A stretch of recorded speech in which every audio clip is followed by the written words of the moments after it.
to introduce myself. I am not a professional. I'm purely a hobbyist, a regular guy, a dad. I have a 5D Mark IV with a 24 to 75 millimeter lens and several other lenses, and mostly I take pictures. Lately, I've been interested in videos and wanted something to stabilize my footage. I did a lot of research and found that gimbals are all the rage, and I figured I'd get one and see if it would improve the quality of my videos. Most of the reviews on YouTube are by professionals and uses in a professional capacity to make money and so forth. I didn't find a lot of reviews by average guys like me and see what their experience would be. So I bought one of these. It's a Ronin S. I gotta say, this is a fantastic gimbal. It's extremely well made. There's a nice rubberized grip. The tripod legs are also pretty nice. They're also made of good materials. It works extremely well, and it does what it's supposed to do. One thing though that I found out very quickly is that it's extremely heavy.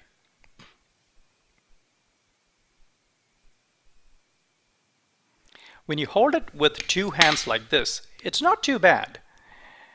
And I guess you could get used to the weight. But when you also put on your heavy camera and lens, it really gets tiring. Especially if you're trying to use it in a flashlight mode, then it hurts your forearms, your biceps, your back, and so forth. And most of the guys that you see using these on YouTube have huge biceps, and they must be working out every day in order to use this. One thing I realized straight away was that this is not something I would be able to use every day. I wouldn't be able to take it on a vacation. It was just too heavy. So I looked at other options, and I decided to try a different gimbal. This here is a Moza Air 2. Now this weighs slightly less than the Ronin S. The Ronin S weighs about 4.1 pounds, and the Moza Air 2 weighs about 3.5 pounds or so. So I figured it's a little lighter. Maybe I can notice the lightness when I use this, and it had very good reviews online. And once again, most of the reviews are by professionals, and they probably were sponsored by Moza Air or got one for free. But either way, the reviews were glowing and they were excellent. Now if you look at it, it's not as well made as the Ronin S. There's a lot of plastic parts, but it's not bad. Now when you pick it up, it is a little less light, but it is still heavy, especially when you put your lens and your camera on it. Now it has some advantages. There's a screen here. So if you switch this power button on, you can see a lot of information on the screen. It's a clear enough screen, and you can change most of the settings using the dial provided instead of having to go to your phone like in the Ronin S. Now one of the other issues I encountered was a vibration of the gimbal. When I started out with the first time, there was no issues at all. But I tried to auto-tune the gimbal to see if it would make it even smoother, and then that's when the vibration started. The way to stop the vibrations for me to go into the settings and turn the power of the motors way down to an ultralight weight instead of the light or medium, and that kind of got rid of the vibrations to an extent. And then it started to work, but then I noticed that perhaps my video is not as stable as it was before, maybe because of the reduced power of the motors. And I became very uneasy with the gimbal because I had issues about the quality of this long term. It does have removable batteries, which is a little finicky to open and also to get the batteries in and out. If you look at the small diagram here, they're very small, and I had to take a picture and then zoom it to figure out which way the batteries needed to go in. but I suppose eventually you might get used to it.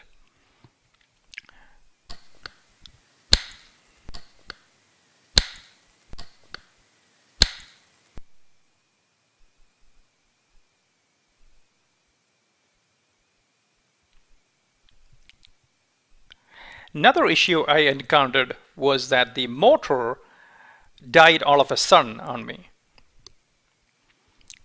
And I wasn't sure what was going on. I had to end up restarting the whole gimbal to get it to work again. So again, another quality control issue, and I'm worried about this long term. So I kind of ended up returning it. So in my search for an even lighter gimbal, I ended up getting the Ronin SC.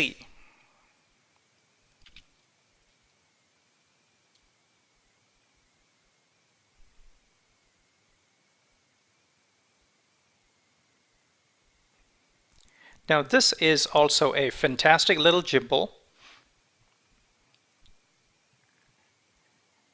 It is just like a mini Ronin S. It's smaller. The build quality is somewhat similar.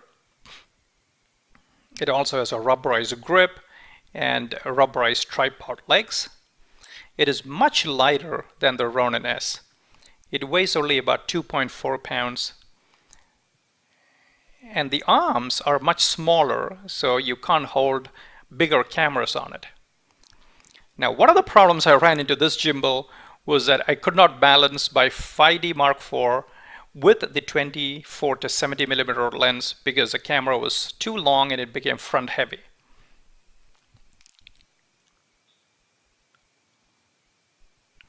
And the motors are not powerful enough to straighten it out.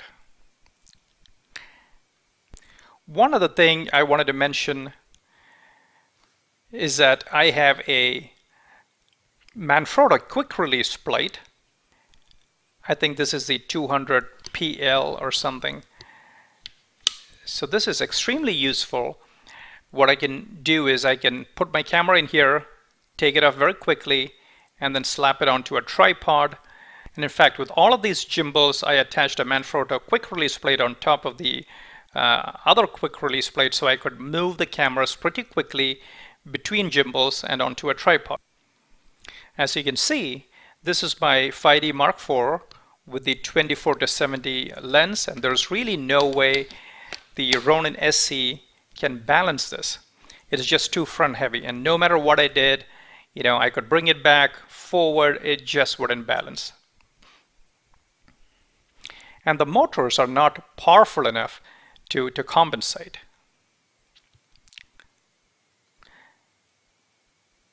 And also, if you try to go around, it might hit the back, especially the eyepiece.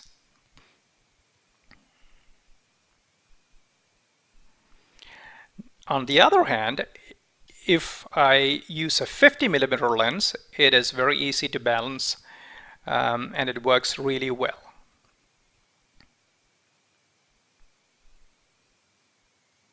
It's not quite balanced.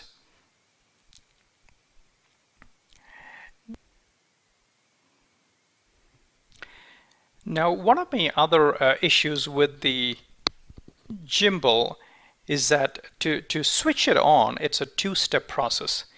You have to press this button on the bottom, and then you have to press this other button here and press and hold to get it started. There you go. And now you can control the camera using the joystick. It's pretty well balanced. You can take it all the way around. It's not going to hit anywhere. So I could use a 50 millimeter lens and be quite happy with this gimbal, which is very lightweight, and I could probably use this all day. These are the carrying cases: Ronin SC, the Ronin S, and the Moza Air 2, which has the best carrying case, but perhaps not the best gimbal. Now, if you look at the statistics, the Crane 2 is only very slightly heavier than the Ronin SC. whereas the Ronin S is 4.1 pounds and the Moza Air 2 is 3.53 pounds. So I figured maybe I should get the Crane 2 because it's only slightly more heavier than the Ronin SC, and so perhaps I can use it all day. And if you look at the payload, the Crane 2 can carry 7 pounds, whereas the Ronin SC can only carry 4.4 pounds. And it also has the best battery life. So I decided to return the other gimbals and get the Crane 2.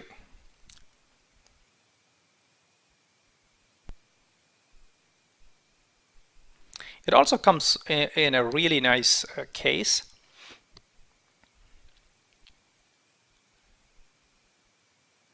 One of the advantages of the Crane 2 is that you can control a lot of camera features through the back screen and with the buttons on the back. Mostly for Canon cameras, but it supports a lot of other cameras too. So you can start and stop recording by pressing the button on the back. The camera will start to record.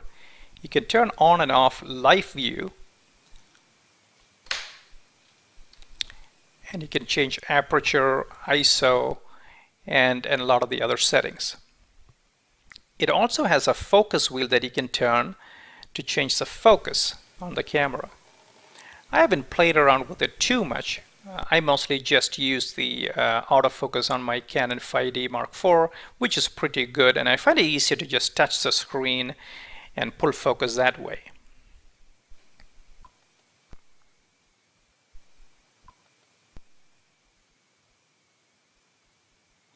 It also has a mode function. The standard mode is a pan follow mode where it'll follow your pan but not other movements.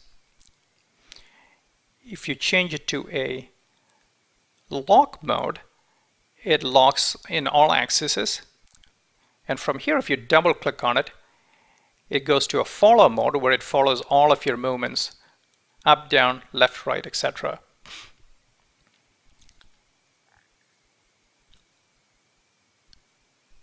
And then from the full follow mode, if you click it twice, it goes to a PV mode where you can do strange angles. If you turn it to the right, it'll follow your roll as well. Clicking on the mode for 2 seconds kind of disengages the motor, so if you wanted to change a lens or take the camera out, you can do that without the motors going crazy.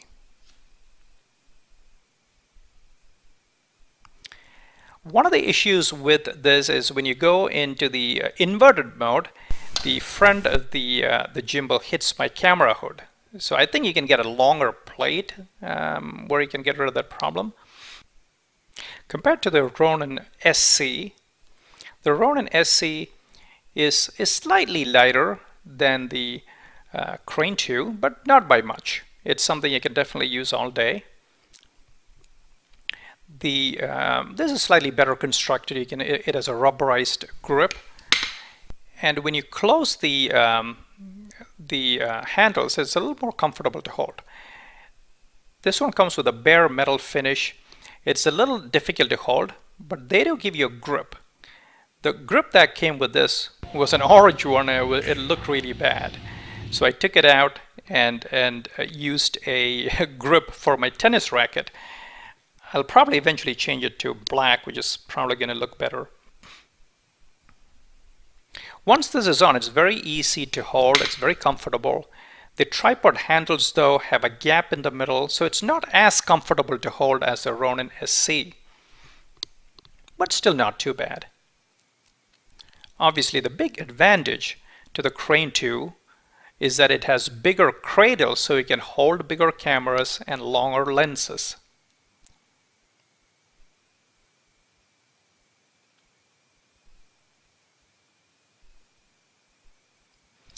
Now, one other issue I was worried about was whether the back of the gimbal would cover the screen. As you can see, it doesn't because it's off to the side and it's quite easy to see the screen. Now here's some footage with the Ronin S, and I thought the footage on the Ronin S, although the gimbal was heavy, was pretty good even for someone who is not experienced like me.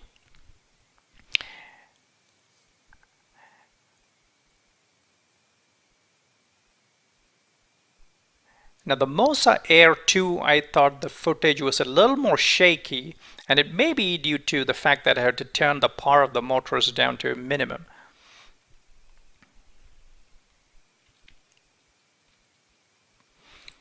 The Crane 2, I thought was pretty good too. This is straight out of the box without me doing any adjustments. And it's also, as a bonus, easier to carry around than the Ronin S. So I think for me, the Crane 2 ticks the most boxes. It is the one I can handle fairly comfortably, and it's the one that can balance my heavier camera. So if you like this, please click subscribe or leave a comment and hit the like button. Thank you so much.